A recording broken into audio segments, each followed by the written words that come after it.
Hey, motherfuckers. This is Derek, by the way, from the Right Alt podcast. This article I'm going to read is from the Huffington Post, or as Uncle Byrne would say, the Muffington Post. And it goes, this is a perfect example of how the left hates family, hates the idea of family. The idea of a mother, a father, a grandma, a grandpa, aunts, uncles, all that stuff, they hate it. And here's why. Here is the article right here from Queer Voices in the Huffington Post, and I hope someday maybe they'll have right-alt voices, or alt-right voices in Huffington Post. I'm not holding my breath because I don't want to die, but here it is. Your queer loved ones just lost 49 family members. They didn't. Be patient with them. So yeah, they didn't lose 49 family members. 49 people were shot. He's just making the case that if you're gay, LGBTQ, you're all one big family. I want that to okay. So you don't have your family, or you have your family, but that's not your family. You have this other false family that was made in a think tank and is perpetuated by media, right? It's not real. If society were to fall tomorrow, this family would disperse, but your real family would still exist.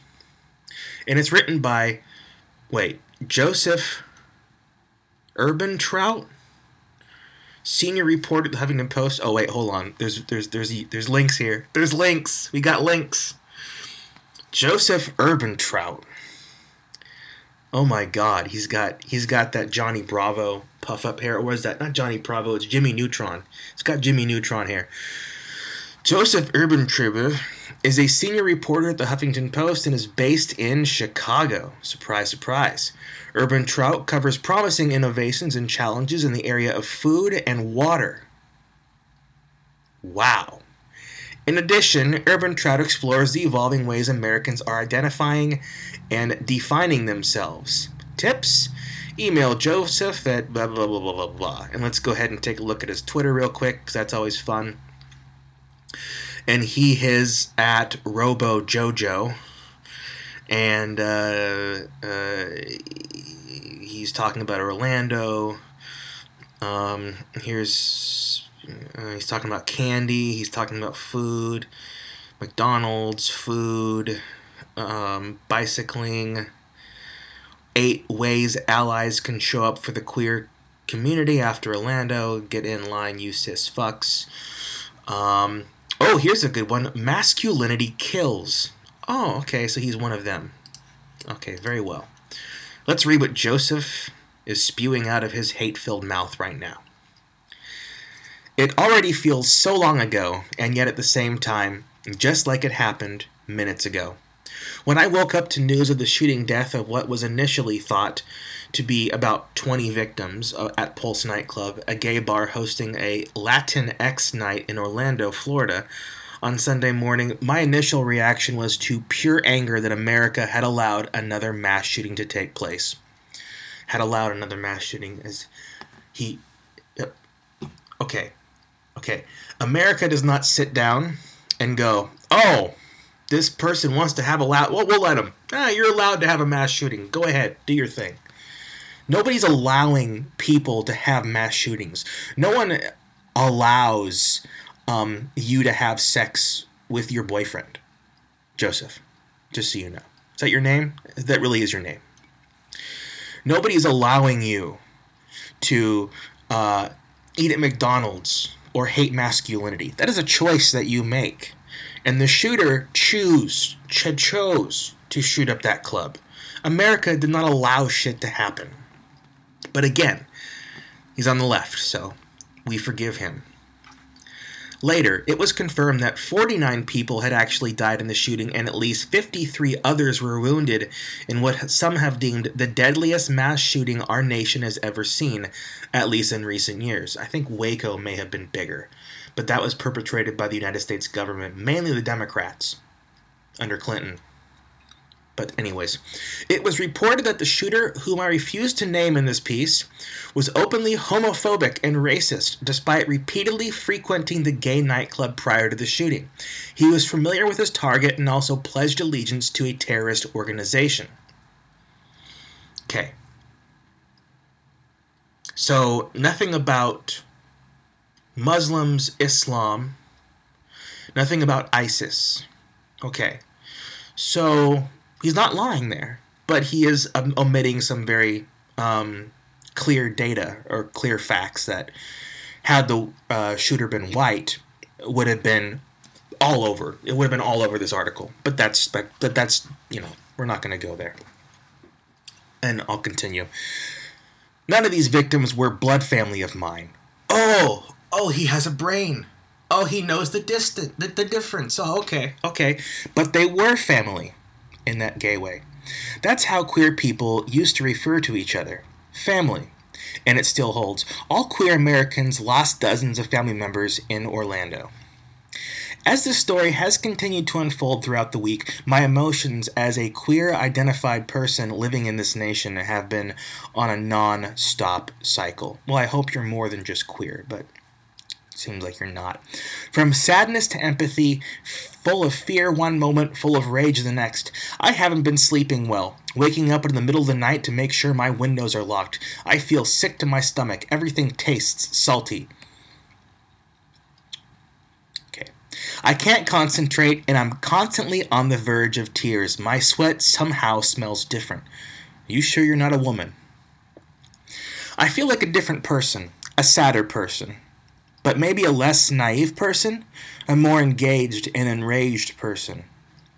Maybe that's a good thing. Oh my God, he's gonna wear heels. On Monday, I was sitting at my desk in my office trying to focus on my work.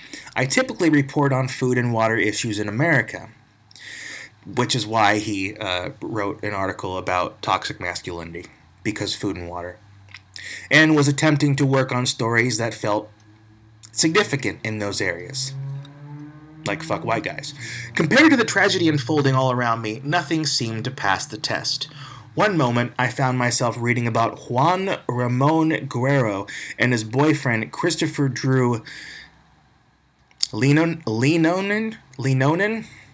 This is why we should close the borders. I can't pronounce these names. Who have reportedly planned to marry one day.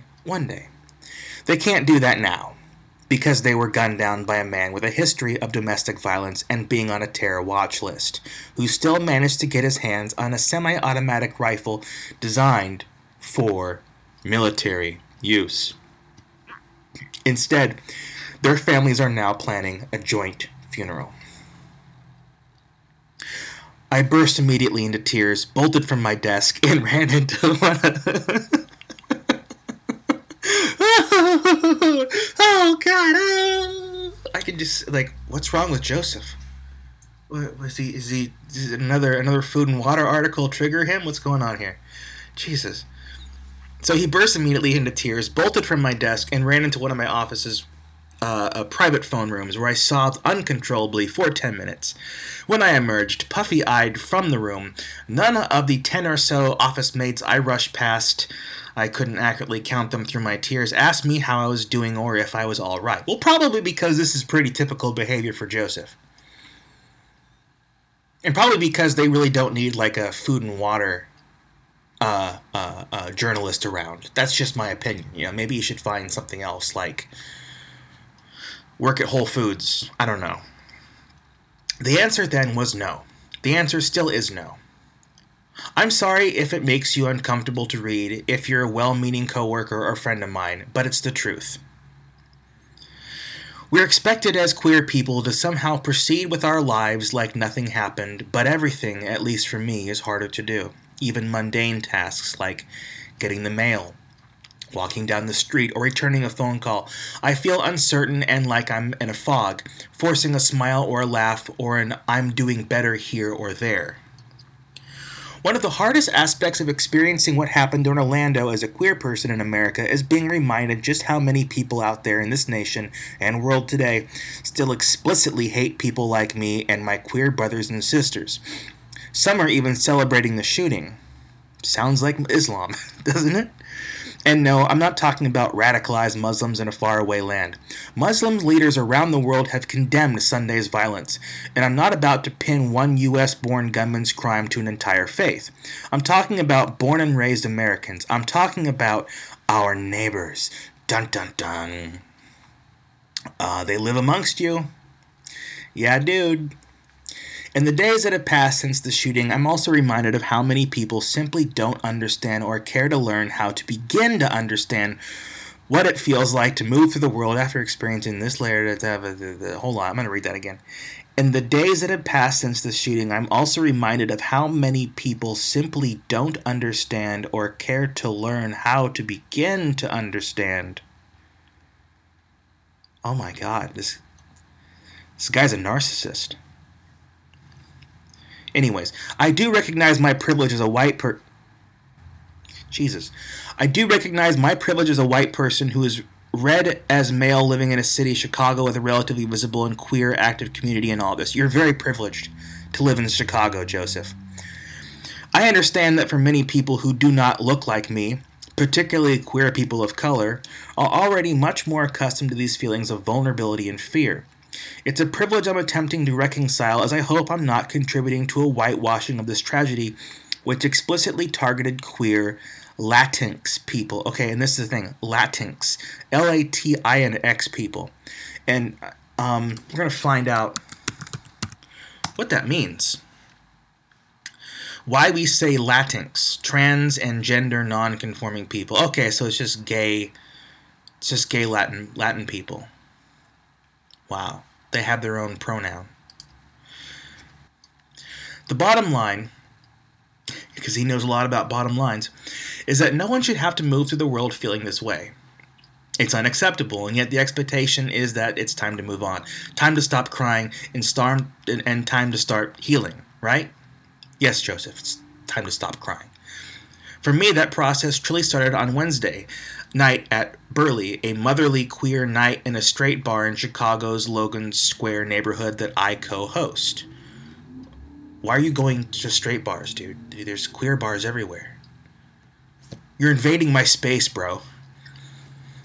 Going into the night, I questioned what we would do if violence broke out at our queer enclave. I double-checked where the emergency exits were.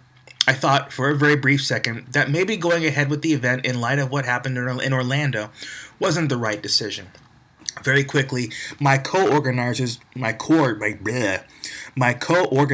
and I knew we'd made the right decision to move forward. The bar was packed all night as we danced to Drake and Selena, Whitney and Rihanna, Beyonce and Donna. The night's guests, DJ XP, helped flip the vibe of our typically low-key candlelit party into a late-night rager. This is our church, this is our sanctuary. Is this guy just gonna go on and on and on about this shit? This isn't even... this is a diary entry. Jesus, Joseph. Go back to writing about food and water. He talks about, okay, he went home, he donated to the fund, went to bed genuinely smiling for the first time in a week. Did you get laid? Hope so. But I'm having a hard time, and I know many of my closest friends, my chosen family, still feel completely devastated. How much more is he going to write about this? Jesus, Joseph. Okay, you started out pretty good. You're talking about breaking down and embarrassing your coworkers, and you know, you were gonna say that it was a Muslim terrorist and he pledged to ISIS, but you didn't. You kind of pussied out on that one. So I'm not even going to finish the article, Joseph. This isn't even, you know, like the bear. Because I wanted to know what happened to the bear. Because, you know, the bear was getting its bile sucked out by a machine and a belt. And then you got your dick sucked and went to bed crying. I mean, Jesus. Huffington Post, why do you... And this gets posted.